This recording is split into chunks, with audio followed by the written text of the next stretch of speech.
함께 기도드리겠습니다. 아버지 하나님, 주님 한 분이면 충분한데 주님 없이 이것저것을 구하고 채우고 바라며 살아가는 우리들을 긍휼히 여겨 주시옵소서. 주님보다 귀한 것 아무것도 없음을 분명히 알고 오늘도 주님으로 충만하여 복된 날을 살아갈 수 있도록 그 주님께서 내 걸음도 주관해 주시고 필요도 채우시고 지혜도 주시고 능력도 주시고 사랑도 주시는 복된 날을 살아갈 수 있도록 이 시간 우리에게 말씀하여 주시고 성령으로 역사하여 주시옵소서. 예수님 이름으로 기도합니다. 아멘. 오늘 우리에게 주시는 하나님 말씀은 사무엘하 18장 6절부터 15절의 말씀입니다. 사무엘하 18장 6절부터 15절의 말씀을 봉독해 드리겠습니다. 하나님의 말씀입니다. 이에 백성이 이스라엘을 치러 들로 나가서 에브라임 수풀에서 싸우더니 거기서 이스라엘 백성이 다윗의 부하들에게 패하매 그날 그곳에서 전사자가 많아 2만 명에 이르렀고 그 땅에서 사면으로 퍼져 싸웠으므로 그날에 수풀에서 죽은 자가 칼에 죽은 자보다 많았더라. 압살롬이 다윗의 부하들과 마주치니라. 압살롬이 노새를 탔는데 그 노새가 큰 상수리 나무 번성한 가지 아래로 지날 때에 압살롬의 머리가 그 상수리 나무에 걸림에 그가 공중과 그 땅 사이에 달리고 그가 탔던 노새는 그 아래로 빠져나간지라. 한 사람이 보고 요압에게 알려 이르되 내가 보니 압살롬이 상수리 나무에 달렸더이다 하니 요압이 그 알린 사람에게 이르되 내가 보고 어찌하여 당장에 쳐서 땅에 떨어뜨리지 아니하였느냐. 내가 내게 은 10개와 띠 하나를 주었으리라 하는지라. 그 사람이 요압에게 대답하되 내가 내 손에 은 1000개를 받는다 할지라도 나는 왕의 아들에게 손을 대지 아니하겠나이다. 우리가 들었거니와 왕이 당신과 아비새와 이때에게 명령하여 이르시기를 삼가 누구든지 젊은 압살롬을 해하지 말라 하셨나이다. 아무 일도 왕 앞에는 숨길 수 없나니 내가 만일 거역하여 그의 생명을 해하였더라면 당신도 나를 대적하였으리이다 하니 요압이 이르되 나는 너와 같이 지체할 수 없다 하고 손에 작은 창 셋을 가지고 가서 상수리 나무 가운데서 아직 살아있는 압살롬의 심장을 찌르니 요압의 무기를 든 청년 10명이 압살롬을 에워싸고 쳐 죽이니라. 아멘.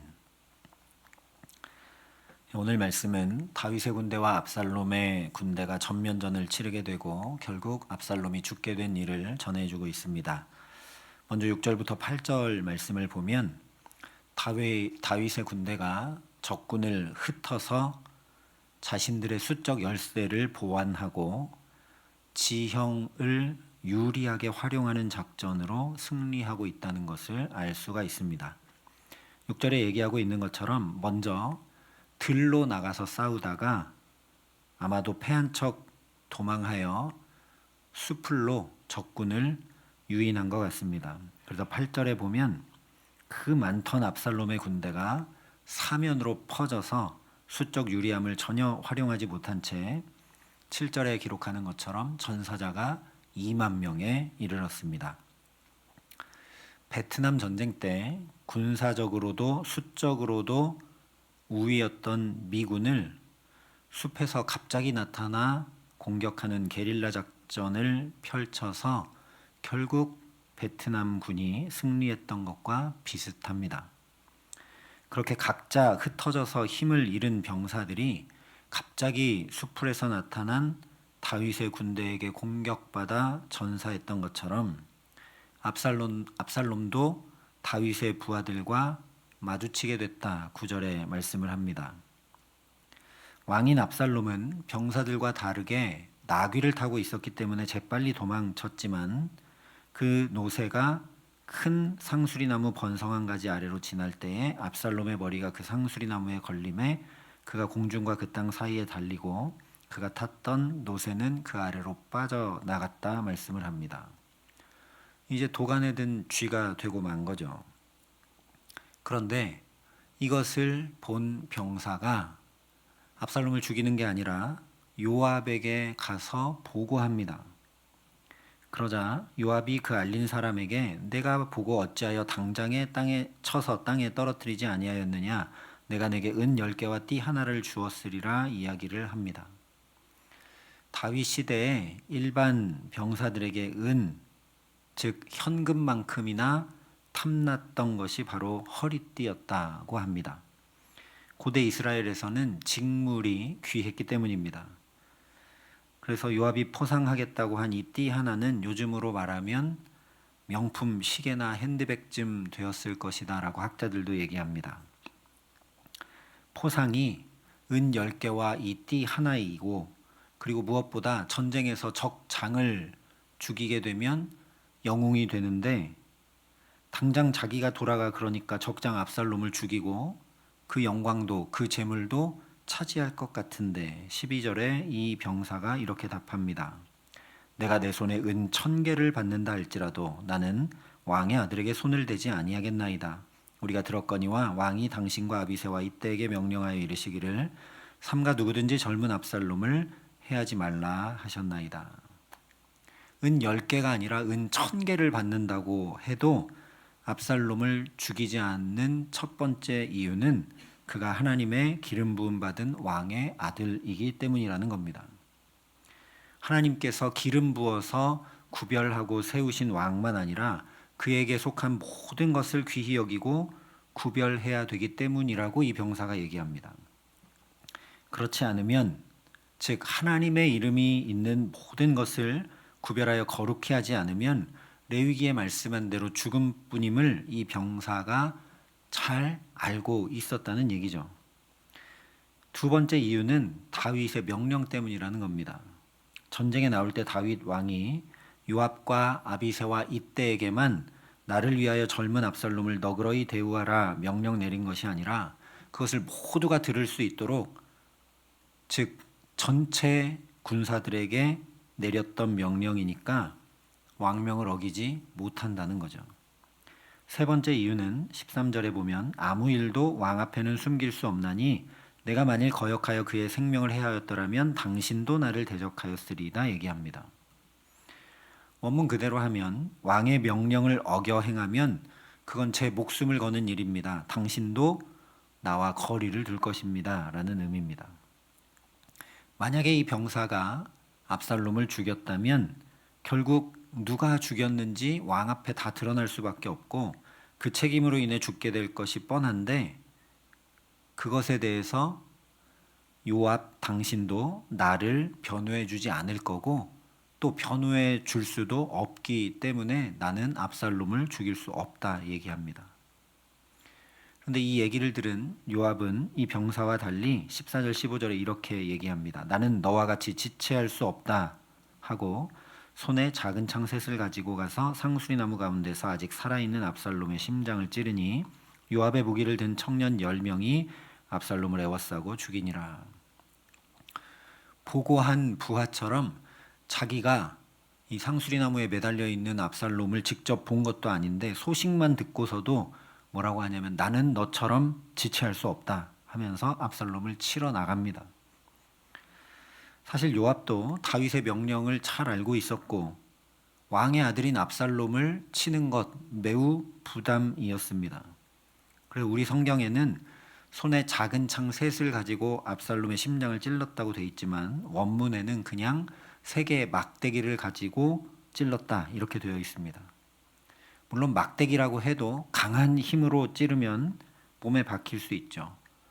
앞서 아브넬은 만류해도 계속 뒤쫓아오는 요압의 동생 아사엘을 뾰족한 창끝이 아니라 그 반대쪽 뭉툭한 뒷부분으로 찔러 죽게 한 일도 있었습니다. 그래서 이 작은 막대기 3개로 찔렀어도 그게 치명상이 물론 될 수 있었겠지만 압살롬을 즉사시키지는 못했습니다. 실제로 요압이 압살롬을 이렇게 막대기로 찌른 다음에 살짝 옆으로 비켜 빠지자 자기의 무기든 청년 10명이 압살롬을 둘러싸고서 칼로 쳐 죽입니다. 요압도 왕의 명령을 거부하는 것이 큰 부담이었고 압살롬을 죽인 최종 책임자가 되지 않기 위해서 철저히 계산하고 행동한 거죠. 이렇게 하면 최종 누가 죽였는지 모호해지기 때문입니다. 그럼에도 불구하고 자신에게 보고한 부하와 달리 요압이 압살롬을 제거한 데는 두 가지 중요한 현실적 이유가 있습니다. 첫 번째는 앞서 살펴보았던 것처럼 이 전쟁은 압살롬이 죽지 않으면 끝나지 않기 때문입니다. 압살롬을 죽이지 않으면 전쟁을 계속해야 되기 때문에 양쪽 군사 모두 병력에도 경제적으로도 막대한 손실을 볼 수밖에 없죠. 그러면 이스라엘 전체를 놓고 볼 때 아무 도움이 되지 않습니다. 두 번째는 다윗이 권력을 놓지 않을 걸 알았기 때문이죠. 권력을 놓을 거면 진작에 압살롬이 반역하자마자 그 권력을 주고 항복하고 뭐 이렇게 했을 텐데 그렇게 하지 않고 피나놨고 지금 또 전쟁이 맞서 싸우게 됐는데 나가 싸우라고 했지 항복하라고 하지 않으니까요. 그렇게 권력을 지키려는 다윗이 자기 아들을 상대하는 것 껄끄러울 수밖에 없고 난감한 일인데 요압이 이것 대신 처리해 준 것이라는 말씀입니다. 그러니까 한마디로 얘기하면 요압은 다윗 왕과 이스라엘을 위해 압살롬을 죽인 거죠. 이 측면만 생각해 보면 요압은 충신일 수도 있다라고 학자들은 이야기합니다. 간신배였다면 왕이 어떤 명령을 내리든 그것이 압살롬을 죽이지 못하는 것이기 때문에 계속 소모적인 전쟁을 하고 이스라엘이 점점 쇠잔해가는 일이 된다 할지라도 그대로 수행했을 겁니다. 그러나 그렇다 해도 어쨌든 요압의 선택과 실행은 그야말로 현실적인 이유입니다. 하나님 때문에 압살롬을 죽이지 않은 병사와 전혀 달리 오직 현실적이고 정치적인 판단 또한 철저한 계산에 의해 지체 없이 가서 압살롬을 제거합니다. 바로 이것 때문에 성경은 그냥 요압이 한 병사에게 보고를 받고 달려가서 압살롬을 죽였다 이렇게 간단히 전해도 아무 문제 없을 내용을 굳이 압살롬을 발견했던 병사 이야기를 그가 또 왜 죽이지 않았는지를 설명하는 이야기를 자세히 전하고 있는 겁니다. 이 병사는 왕의 명령이나 자신의 생명 때문이라는 현실적인 이유에 앞서서 가장 먼저 뭘 얘기하느냐? 하나님의 기름 부으신 자를 귀히 여기고 구별하는 그 굳건한 중심, 신앙적 이유 때문에 압살롬을 죽이지 않습니다. 마치 다윗이 사울을 결코 해하지 않았던 것처럼 하나님과 하나님의 이름과 하나님의 사람을 귀히 여겨 자기 유익을 구하거나 현실적 계산과 효율성에 근거하여 행하지 않았다는 거죠. 나중에 열왕기상 말씀에서 살펴보겠지만 요압은 솔로몬에 의해 처형당하는 비참한 최후를 맞이하고 말게 됩니다. 자기가 생각할 때 아닌 것 같으니까 전체 이스라엘과 유다의 왕인 다윗과 이렇게 협상하려고 온 아브넬도 쫓아가서 죽이고 아마사도 죽이고 오늘 압살롬도 죽였던 요압은 결국 자기가 했던 것과 똑같이 죽임 당하고 말게 되었다는 거죠. 요압의 아래 있던 이 병사는 하지만 불복종으로 지금 전쟁 중이니까 죽어야 마땅함에도 불구하고 죽지 않습니다. 왜냐하면 요압이 내가 보고 어찌하여 당장의 땅에 쳐서 떨어뜨리지 아니하였느냐라고 한 말에 비추어 보면 다윗이 명령한 것과 다르게 요압은 자신의 휘하에 있는 군사들에게 너희는 압살롬 만나면 죽이라고 명령했다라는 걸 우리가 알 수 있기 때문입니다. 그러나 예수님께서 내 칼을 도로 칼집에 꽂으라 칼을 가지는 자는 다 칼로 망하느니라 말씀해 주셨습니다. 같은 의미로 비판을 받지 아니하려거든 비판하지 말라. 너희가 비판하는 그 비판으로 너희가 비판받을 것이요 너희가 헤아리는 그 헤아림으로 너희가 헤아림을 받을 것이니라 말씀해 주셨습니다. 내가 보기에는 옳은 것 같지만 사실 우리는 잘 알지 못합니다. 무지합니다. 100번 맞아 보이지만 하나님의 뜻을 묻고 구하지 않은 채 내 판단대로 행하면 미련한 일이 되고 마는 것이죠. 오늘 요압이 압살롬 죽인 것도 마찬가지라는 겁니다. 마치 다윗이 악령까지 들렸던 사울의 심판을 하나님께 맡겼듯이 누가 봐도 100번 봐도 공포정치를 행하고 거기에 악령까지 들렸으니까 제거하고 없애는 것이 맞아 보이는데도 그 심판을 하나님께 맡기고 자기는 그가 하나님의 기름 부음 받은 자이니 함부로 할 수 없다 얘기했던 것처럼 요압도 다윗이 아들을 아껴서 그렇게 하지 못하고 그런데 자기 권력은 또 내려놓지 못하고 이대로 있으면 병사들은 계속 더 죽어나가고 망할 것 같은 그런 현실이 뻔히 보인다 해도 또한 군대 장관으로서 이것은 그냥 좌시할 수 없는 문제라 할지라도 그런 믿음 가지고 행했다면 사울처럼 압살롬도 하나님께서 친히 처리하셨을 겁니다. 그가 기름 부은 것 아니라 반역하여 스스로 왕이 되었기 때문입니다.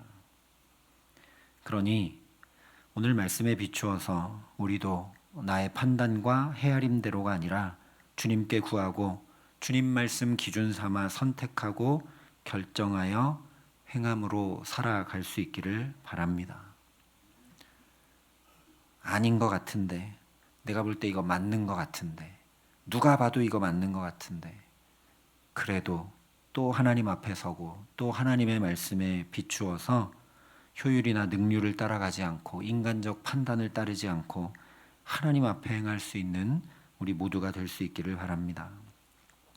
또한 하나님과 하나님의 이름이 있는 모든 것과 하나님께서 구별하게 하신 거룩을 지킬 줄 아는 복된 삶을 살아가게 하시기를 간절히 기도합니다. 한국교회가 많이 지탄을 받습니다. 목회자들이 하지 않아야 될 일들을 하고 또 많은 좋지 않은 영향을 끼치고 있습니다. 그렇다 할지라도 내 입에서는 비난이 나가지 않는 우리 모두가 될 수 있기를 바랍니다. 하나님이 살아 계시기 때문입니다. 하나님의 것을, 하나님의 이름을, 하나님의 구별하신 것을 함부로 한 이들은 하나님 알아서 하십니다. 심판은 하나님께 맡기고 오늘 나는 그런 모습들을 보며 내게도 저런 연약함이 있지. 나는 드러나지 않아서 그렇지. 내 속을 보면 하나님 앞에 너무 더럽고 추하지. 하나님 나를 긍휼히 여겨주시고 나는 만천하에 드러나지 않도록 내 죄를 사해 주시고 내게 긍휼을 덮어 주시옵소서 간구하는 우리 모두가 될 수 있기를 바랍니다. 그래서 다윗처럼 오늘 이 병사처럼 오히려 그런 우리를 하나님께서 구별해 주시고 하나님께서 또 지켜주시고 하나님께서 바로 행하게 하시는 은혜 덧입혀 주셔서 복된 걸음들로 살아가게 하시기를 주님의 이름으로 간절히 축원합니다. 함께 기도하시겠습니다. 아버지 하나님, 우리에게 믿음 더하여 주시기를 간절히 소원합니다. 우리는 내 마음이 상하고 기분이 나빠지게 되면 그 순간 하나님의 뜻은 어디 온데간데도 없이 내가 옳다 여기는 대로, 내가 판단한 대로, 계산한 대로 행할 때가 너무 많음을 주님 긍휼히 여겨 주시옵소서. 하나님의 이름이 있고 하나님 거룩히 구별하신 것들에 대하여 귀히 여길 줄 알고 안타까워할 줄 알고 소중히 여길 줄 아는 우리 모두가 될 수 있도록 주님 우리를 붙드시고 함께하여 주시옵소서. 100번 맞아 보여도 또 하나님께 묻고 말씀에 비추어 보고 겸손히 행할 수 있도록 또한 붙드시고 함께하여 주시옵소서. 그래서 오늘 이 병사처럼 또 다윗처럼 거꾸로 그런 우리를 하나님 지켜주시고 구별해 주시고 붙들어 주시는 은혜를 가득 덧입어 살아감에 부족함 없도록 이 기도의 시간 우리에게 성령으로 역사하셔서 마음과 생각을 지켜주시고 함께하여 주시옵소서. 이제는 주 예수 그리스도의 은혜와 하나님의 사랑과 성령님의 교통하심이 여기 머리 숙여 주님의 것을 귀히 여기고 거룩한 구별로 복된 삶 살아가기를 소원하고 결단하는 여기 모인 모든 주의 성도들과 사랑의 빛교회 모든 교우들과 이 나라의 민족과 이 귀한 복음을 오늘도 세계 만방에 전하시는 선교사님들 가운데 이제로부터 영원토록 함께 하시기를 간절히 축원하옵나이다. 아멘.